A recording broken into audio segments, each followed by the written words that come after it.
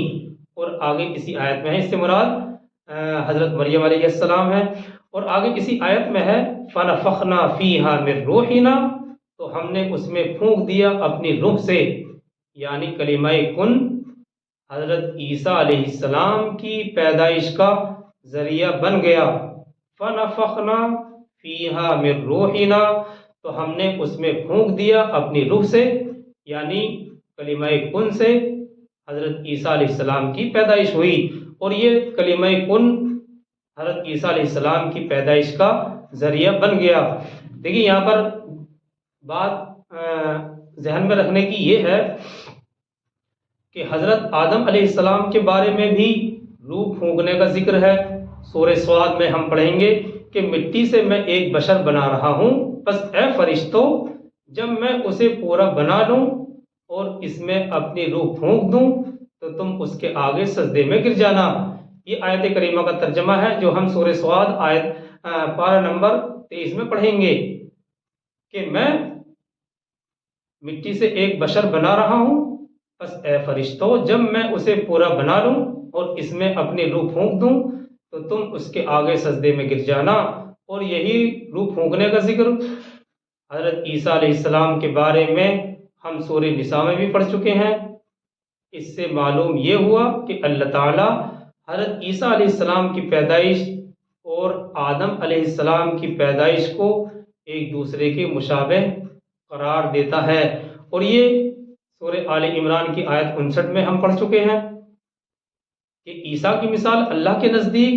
آدم کی سی ہے، ان مثل عیسیٰ عند اللہ کمثل آدم، اس طرح کے الفاظ ہم نے پڑھے تھے کہ عیسیٰ کی مثال اللہ کے نزدیک آدم کی سی ہے، جس کو اللہ نے مٹی سے پیدا فرمایا، پھر فرمایا ہو جا اور وہ ہو جاتا ہے۔ ان آیات پر غور اور فکر کرنے سے یہ بات معلوم ہوئی کہ عام تخلیق کے طریقے کے بجائے جو اللہ کا عام طریقہ ہے تخلیق کا، اس کے علاوہ عام تخلیق کے طریقے کے بجائے جب اللہ سبحانہ و تعالیٰ کسی کو براہ راست اپنے حکم سے وجود میں لا کر زندگی بخشتا ہے تو اس کو اپنی روح سے پھونکنے کے الفاظ سے تعبیر کرتا ہے، اور اس روح کی نسبت اللہ کی طرف غالباً اسی لیے کی گئی ہے کہ اس کا پھونکا جانا، اس روح کا پھونکا جانا ایک بہت بڑے معجزے کی نشاندہی کرتا ہے، ایک بڑے معجزے کی شان رکھتا ہے۔ آدم علیہ السلام کا بغیر ماں باپ کے پیدا ہونا اور اسی طرح سے عیسیٰ علیہ السلام کا بغیر باپ کے پیدا ہونا، ظاہر سی بات ہے کہ یہ اللہ کا ایک بہت بڑا معجزہ ہے اور ایک بہت بڑے معجزے کی نشاندہی کر رہا ہے۔ اور آگے کسی آیت میں ہے وَجَعَلْنَاهَا وَابْنَهَا آیَةً لِلْعَالَمِينَ، اور ہم نے اسے یعنی مریم علیہ السلام کو اور ہم نے اسے اور اس کے بیٹے کو ایک نشانی بنا دیا تمام دنیا جہاں والوں کے لیے۔ وَجَعَلْنَاهَا وَابْنَهَا آیَةً لِلْعَالَمِينَ، اور ہم نے اسے اور اپنے بیٹے کو اور اس کے بیٹے کو ایک نشانی بنا دیا تمام جہاں والوں کے لیے۔ اگلی آیت 92 ہے ان هذه امتکم امۃ واحدہ، یقیناً یہ تمہاری امت ایک ہی امت ہے۔ یہ آیت 92 ہے ان هذه امتکم امۃ واحدۃ، یقیناً یہ تمہاری امت ایک ہی امت ہے، مطلب یہ ہے امت ابراہیم، امت اسماعیل، امت موسیٰ، امت عیسیٰ اور امت محمدیہ اور دوسرے تمام انبیاء کی امتیں بنیادی طور پر ایک ہی دین کی پیروکار ہیں، ایک ہی دین سے تعلق رکھتی ہیں، اور اس طرح تمام انبیاء اور ان کی اتباع کرنے والے بھی ایک ہی امت کے افراد ہیں۔ اور دیکھیے اس حقیقت کو ہم سورہ بقرہ میں پڑھ چکے ہیں، وہاں تو کھلے طور پر واضح طور پر بتلایا گیا تھا کہ شروع میں تمام انسان ایک ہی امت تھے اور ایک ہی دین کے ماننے والے تھے، پھر لوگوں نے اپنی سوچ اور اپنے فائدے کے مطابق صراط مستقیم سے ہٹ کر مختلف راستے اپنا لیے، مختلف راستے پر چلنے لگے، اور تعجب اور حیرانی کی بات یہ ہے کہ ان غلط راستوں پر وہ اتنی دور نکل گئے کہ اصل دین مسخ یعنی بگڑ کر رہ گیا، اور ان کے بگڑے ہوئے عقائد کو دیکھ کر کبھی یہ یقین بھی نہیں آتا ہے کہ کبھی ان کا تعلق دین حق سے بھی ہوتا تھا۔ اور اس آیت 92 کا آخر ہے وَأَنَا رَبُّكُمْ فَاعْبُدُونِ، اور میں ہی تم سب کا رب ہوں لہذا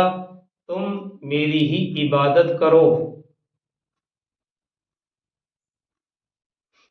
شروع میں تمام انسان ایک ہی امت تھے اور ایک ہی دین کے ماننے والے تھے، اور پھر لوگوں نے اپنی سوچ اور اپنے فائدے کے مطابق سیدھے راستے سے ہٹ کر مختلف راستے اپنا لیے، اور ان غلط راستوں پر وہ اتنی دور نکل گئے کہ اصل دین مسخ ہو کر رہ گیا، اور ان کے بگڑے ہوئے عقائد کو دیکھ کر ایسا معلوم ہوتا ہے اور کبھی یہ یقین نہیں آتا کہ ان کا تعلق دین حق سے بھی تھا۔ وَأَنَا رَبُّكُمْ فَاعْبُدُونِ، اور میں ہی تم سب کا رب ہوں، لہذا تم میری ہی عبادت کرو۔ یہ آیت 87 سے لے کر اور 92 تک وضاحت ہو چکی ہے، اور اس سے آگے اور بھی ایک دو آیت اس مضمون کی ہیں، انشاءاللہ ہم اسے کل دیکھیں گے۔ اللہ تعالی ہم سب کو عمل کی توفیق عطا فرمائے۔ سبحان اللہ و بحمدہ، سبحانک اللہم و بحمدک، نشہد ان لا الہ الا انت ونستغفرک ونتوب الیک۔ سبحان ربک رب العزة عما یصفون وسلام علی المرسلین والحمد للہ رب العالمین۔